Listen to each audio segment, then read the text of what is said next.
Shalom, shalom. All praises, honor, and glory belong to Yahweh, Ba'ashem Yahushai, Ba'ashem Rakakodash. Double honors unto the elders and to the apostles of Greatness Stone. And salutations to the hopeful elect. I read the men that are pushing this word out in truth and in sincerity. This is your brother Yakal coming at you with another lesson through the Spirit and power of Yahweh, Ba'ashem Yahushai. And this one is inspired by a clip I saw earlier today, a short video pertaining to a man that was among us. Alright. The reality is that we in this flesh, and if you don't have the Spirit of Yahweh Ba'ashem Yahushai on you, alright, and you're not taking heed to these words, something as foolish as a woman, alright, or some kwaba, would take you out of this truth. Alright? If you're not rooted and grounded in this word, if the love of Yahweh Ba'ashem Yahushai, this ministry is not your first priority, something as foolish, as some vagina could take you out of this truth, or will take you out of this truth. Remember the scripture say what? That he that lose it, whatever it is that you lose in this time, the Lord is going to give you it back 100-fold. The Lord tell us that what? Isaiah 4:1. That's going to happen on this side too. Alright? So, to lose this for one single kwaba, it's really and truly silly. Alright, and by the way, the word kwaba basically means vagina, right? Yeah. And this is something that this man actually taught us, or taught me, I should say. Alright, he was fluent in Hebrew, beloved among the brethren. So it was a sad sight to see. But hey, it is where it is.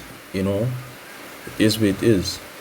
Alright, this is 1 Ezra chapter 4 and verse 13. It says, "Then the third who spoke of women and of the truth, this was Zerubbabel, began to speak. O ye men," alright, and this was a council between wise men on what is the greatest. One man say wine, another man say the king, and another man say woman. But the truth really beareth, the woman is greater than both wine and the king, but the truth beareth rule. So it goes on to say, "O ye men, it is not the king, nor the multitude of men, nor is it wine that excelleth. Who is it then that ruleth them, or had the lordship over them? Are they not women?" So that's the reality. A lot of men, women rule over them. Alright, that's one of the curse that's upon us today. The scriptures say what? That children are the oppressor. Let me get it.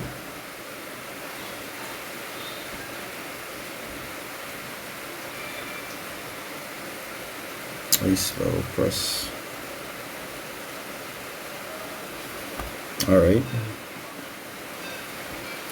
Yeah, Isaiah 3:12, it says, "As my people, children are their oppressors, and women rule over them. O my people, they which lead thee cause thee to err, and destroy the way of thy paths."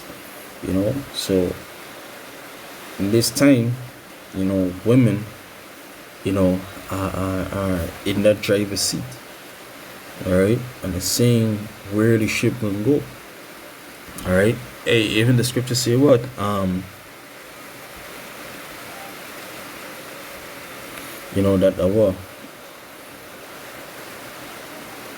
Jeremiah 31:22, it says, "How long wilt thou go about, O thou backsliding daughter? For the Lord hath created a new thing in the earth. A woman shall compass a man." And we in that time now where these women, are flaunting their authority, all right, sitting in certain seats, having dominion over men, becoming presidents and rulers and whatever it is, and it's a crazy sight to see, But guess what? There's a part of what the curses. There's a part of the time that we're in, women ruling over men.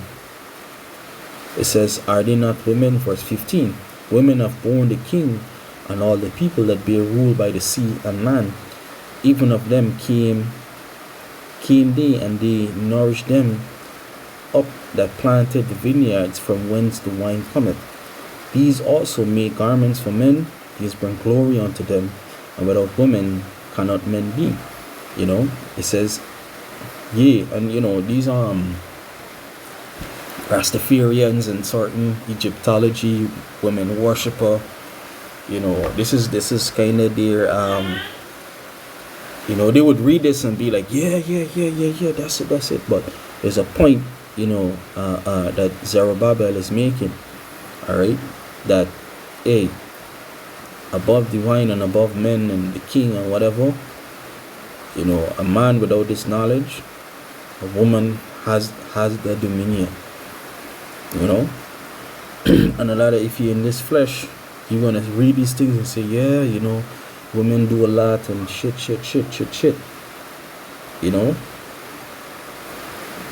they're amazing and they make the garments and they cook your food and they do this and they do that. But guess what? That's her purpose. The scripture tells what, that she's a helpmate. That's her purpose. She's supposed to. All right. It says, "Yea, and if men be gathered together, gold and silver, or any other goodly thing, do they not love a woman which is comely in favor and beauty?" Yes, so there are men that prefer what? Women over riches.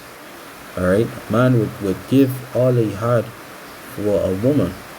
You got men that would lose the drive, the passion, for the health. Alright? For the being, for the work, all right, the job or whatever it is, and what, cater to a woman. It's just a reality. Men, you see men, they get with a woman and then they lose themselves. They become fat. They become, how to shape. All right, they lose themselves. They eating becomes sloppy. And these different things. It says, a man leaveth his own father that brought him up, and his own country that cleaveth unto and cleaveth unto his wife. It says, he sticketh not to spend his life with his wife, and remembered neither father nor mother nor country. By this also ye must know that women have dominion over you. Do ye not labor and toil and give and bring all to the woman? Alright. Yea, a man taketh his sword and goeth his way to rob and to steal and to sail upon the sea and upon rivers, and looketh upon a lion and goeth in the darkness, and when he had stolen, spoiled and robbed, he bringeth it to his love. So hey, men would put themselves in what danger, all right, and falling out to this truth. For a woman as well, is you in danger. Become, in what, the congregation of the dead. Because why you wander out of the way of understanding. You're no longer a part of the circle. A part of what the remnant that the Most High have that edge over. All right. It says, wherefore a man loveth his wife better than father or mother. Right, this is the point. It says, yea, many there be that have ran out of their wits for women and became servants for their sakes. And women are very I won't say observant, alright, but what a woman does is that she puts certain trials out there, you know, get you jumping through hoops or certain tests, you know, to see how you're gonna react. And every time you bite at these mediocre, at these foolish tests, you know, she see how you react and she know what our next move is. All right, and every time the test becomes bolder and bolder and bolder. You know, that's why when a woman slip, yeah, you gotta address it ASAP and very sternly. All right, otherwise you're gonna only get worse. You know, and eventually, guess what? You can't control the demon. She gonna have multiple men, you know, behind your back. All right, giving you all sorts of excuses and going places. You know, and you're gonna be, you know, a loyal and good servant. You know why? Because you made her your edge, your source of validation. You know, if she say that you look good, that's the only time you actually think that you look good. It's a fuck up thing, but hey, that's reality. That's the position that some men are in. It says, and became servants for their sakes. Many have also perished and erred and sinned for women. You know, a lot of men fall out to this truth for what? For women. You know, way back or first coming into this truth, Hosea the elders and the apostles would say 2 things will cause a man to fall out: women and money. Alright? Women and money. And there's no lie in that. Why? Because these are experienced men and they see it time and time again. You know? And now, do you not believe me? Is it not the king great and in his power, and do all region fear to touch him? Alright,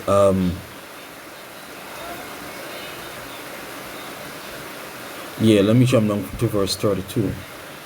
No, actually, let me read it through, right? 29, it says, Yet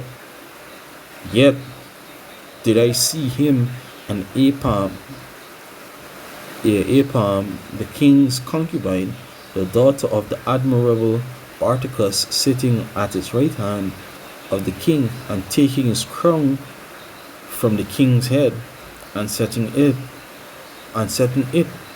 upon our own head, and she also struck the king with her left hand. You know, and this is what talk about with the what? Those small little tests to see how you're gonna react. Alright? She taking the king out, she can do it a little playful, and you're gonna laugh it off. Say, man, it's just a joke. But in her head, she's saying, hey, this is a line that I can cross. Alright? And the next time around, you're gonna be what? A further line. And then before you know it, you're gonna keep saying, man, it's just a little line, it's just something to laugh about, whatever. And before you know it, she's too far gone. Alright? And taking the crown from the king's head and setting it upon her own head, she also struck the king with her left hand. And yet for all this, the king gaped and gazed upon her with open mouth. If she laughed upon him, he laughed also. But if she took any displeasure at him, the king was fain to flatter, that she might be reconciled to him again. You know, and a woman would play hungry at you, you know, be silent to see how you react. You know, just to see how you react. And if you show her that you're only happy if she's happy, she got you exactly where she wants you. You know, it's a fuck up thing, but hey, that's why really and truly you can't show a woman, you know, any sort of emotion. All right, why? Because she takes everything, you know, and weaponizes it. You know, you show a woman that you're only happy, or you are at your best when she's at her best, or when she's happy. Hey, you already lose. You know, you gotta take your review. All right, you gotta be in order for you first, and then whatever the fuck happen after. All right, the minute that you trying to ensure that your woman is happy and she's good, she's well taken care of, then to tend to yourself, you've already lost. You know, it says, let me read it back. It says, but if she took any displeasure at him, the king was fain to flatter that she might be reconciled to him again. Don't show a woman that, hey, if she's not happy at you, or she's not pleased with you, or she's playing a game and you begging her to come back and be happy and smile and shit, fuck that bitch. Leave her to sulk and be mad for the rest of the day or week or whatever, however long, until she gets some sense. All right, don't take a woman's attitude to make it your burden. You know, it says, "O ye men, how can it be? But women should be strong, seeing they do this." Exactly. You know, they seeing they do these things, and how you react, they saying, I have some power, I have authority over this man. You know, it says, then the king and the princes looked one upon another, so he began to speak of the truth, right? And then he can go into, hey, above all these things, the truth is it. All right, but the point was that, look, you trying to please a woman, jumping through hoops, she doing certain things and seeing how she get to be with it and how you react to it, you're digging a hole for yourself. All right, and ultimately what you become, a servant for her, a servant, and she will run rings around you. All right, but hey, we in this flesh. All right, but when I say we in this flesh, I mean these things will happen, but you gotta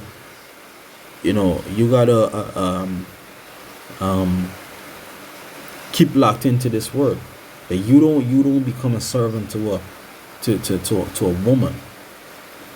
All right, or to these foolish things. Anyways, giving all praises, honor and glory to Yahweh Bashem Yahushai Bashem Rakakodash. Double honors unto the elders and to the apostles of Great Stone, and salutations to the hopeful elect. Alright, the men that are pushing this word out in truth and in sincerity. Shalom.